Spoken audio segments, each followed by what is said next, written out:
Assalamualaikum warahmatullahi wabarakatuh. Saya Evi Nur Adini, NIM 183121012, BPA 6A, ingin mempresentasikan tugas metodologi penelitian. Presentasi kali ini mengenai perbedaan latar belakang penelitian kualitatif, kuantitatif, dan penelitian kepustakaan. Sebelum menginjak ke analisis latar belakang penelitian tersebut, mari kita ketahui terlebih dahulu apa itu latar belakang. Latar belakang adalah dasar ataupun titik tolak untuk memberikan pemahaman kepada pembaca mengenai apa yang ingin disampaikan. Latar belakang yang baik adalah yang disusun dengan sejelas mungkin dan bila perlu disertai dengan data atau fakta yang mendukung, seperti halnya dalam latar belakang makalah. Begitu juga dengan latar belakang sebuah penelitian, menjelaskan mengenai kenapa penelitian tersebut harus diadakan. Dalam hal ini, latar belakang lebih mengarah pada kepentingan penulis dalam membuat sebuah karya tulis. Penelitian kualitatif. Penelitian kualitatif adalah penelitian yang bersifat deskriptif dan cenderung menggunakan analisis, proses, dan makna perspektif subjek lebih ditonjolkan dalam penelitian kualitatif. Landasan teori dimanfaatkan sebagai pemandu agar fokus penelitian sesuai dengan fakta di lapangan. Selanjutnya, penelitian kuantitatif. Penelitian kuantitatif adalah penelitian ilmiah yang sistematis terhadap bagian-bagian dan fenomena serta kausalitas hubungan-hubungannya. Tujuan penelitian kuantitatif ini adalah untuk mengembangkan dan menggunakan model-model matematis, teori-teori, dan atau hipotesis yang berkaitan dengan fenomena alam. Dan yang terakhir, sebelum kita menganalisis 3 latar belakang penelitian tadi, saya akan menjelaskan penelitian kepustakaan. Penelitian kepustakaan atau library research yaitu serangkaian kegiatan yang berkenaan dengan metode pengumpulan data pustaka. Menurut Abdul Rahman Soleh, penelitian kepustakaan atau library research ialah penelitian yang menggunakan cara untuk mendapatkan data informasi dengan menempatkan fasilitas yang ada di perpus, seperti buku, majalah, dokumen, catatan kisah-kisah sejarah. Baik, yang pertama, latar belakang penelitian kualitatif. Di sini, saya akan menganalisis skripsi yang berjudul Problematika Pembelajaran Bahasa Arab Peserta Didik Madrasah Aliyah Negeri atau MAN Mamuju yang disusun oleh Suaib dari Program Studi Pendidikan Bahasa Arab jurusan Tarbiyah dan Adab Institut Agama Islam Negeri Parepare. Penulis di sini menyusun latar belakangnya dengan menjelaskan dari yang umum dulu ke masalah khusus. Jadi yang pertama, penulis menjelaskan, memberikan penjelasan bahasa Arab. Selanjutnya, penulis menuliskan masalah bahasa Arab itu seperti apa, dan kemudian penulis menuliskan kemampuan atau kemahiran bahasa Arab yang dimiliki oleh siswa. Dan yang terakhir, penulis menyampaikan observasi awal di sekolah yang ingin diteliti, yaitu MAN Mamuju. Ia banyak menemukan siswa-siswa yang mengalami kesulitan belajar bahasa Arab. Dan hal itulah yang membuat dirinya tertarik untuk meneliti problematika yang dialami oleh siswa MAN Mamuju dalam pembelajaran bahasa Arab. Yang kedua, di sini yaitu latar belakang penelitian kuantitatif. Di sini saya akan menganalisis skripsi yang berjudul Korelasi antara kemampuan berbahasa Arab dengan membaca Al-Quran siswa kelas 8 MTS Nurul Qodiri 3 Gayau Sakti Lampung Tengah yang disusun oleh Lilis Yulianti, jurusan Pendidikan Agama Islam, Fakultas Tarbiyah dan Keguruan, Universitas Islam Negeri Raden Intan Lampung, 1440 Hijriah, 2018 Masehi.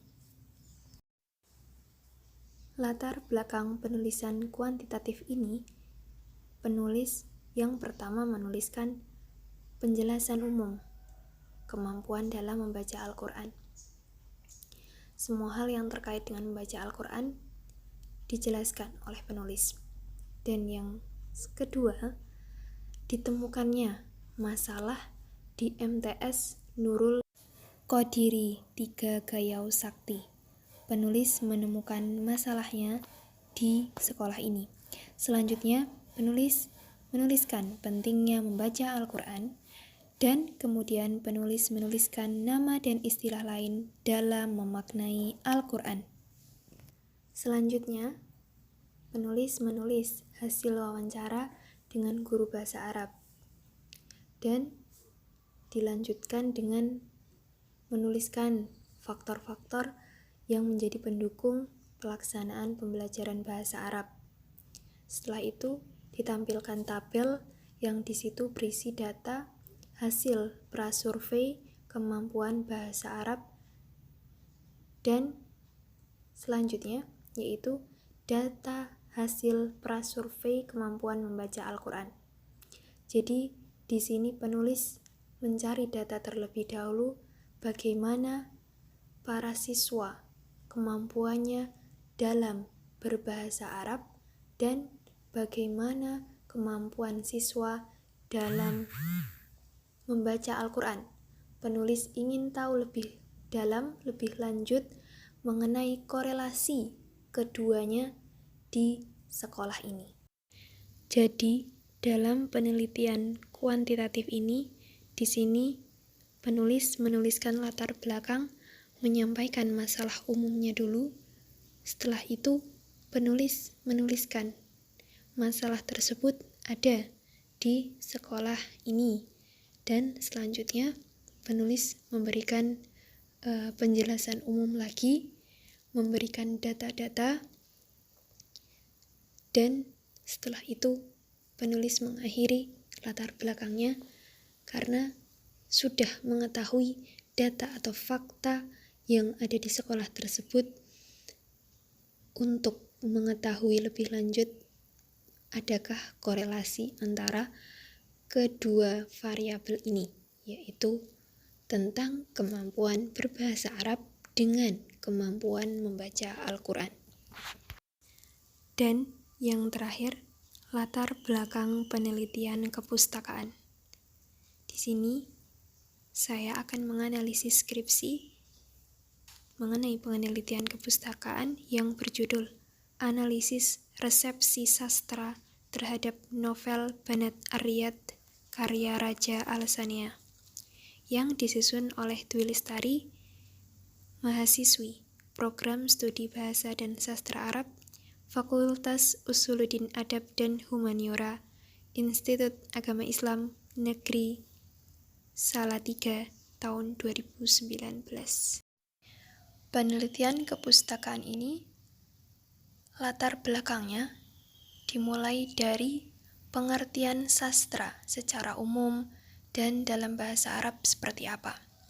Selanjutnya, pembagian dan sejarah sastra itu apa saja dan bagaimana. Selanjutnya, pengertian kritik sastra dan resepsi sastra. Selanjutnya, penulis menarik kesimpulan objek yang akan diteliti. Di sini, penulis memilih untuk meresepsi sastra.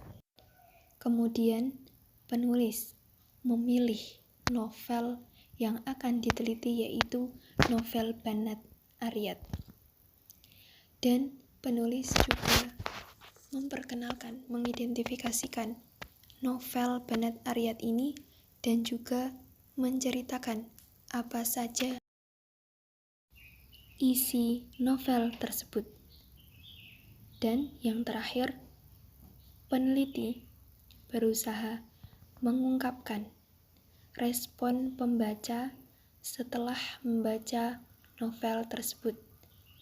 Jadi, di sini penulis mengungkapkan secara umum terlebih dahulu, menjelaskan bagaimana sastra dalam bahasa Arab.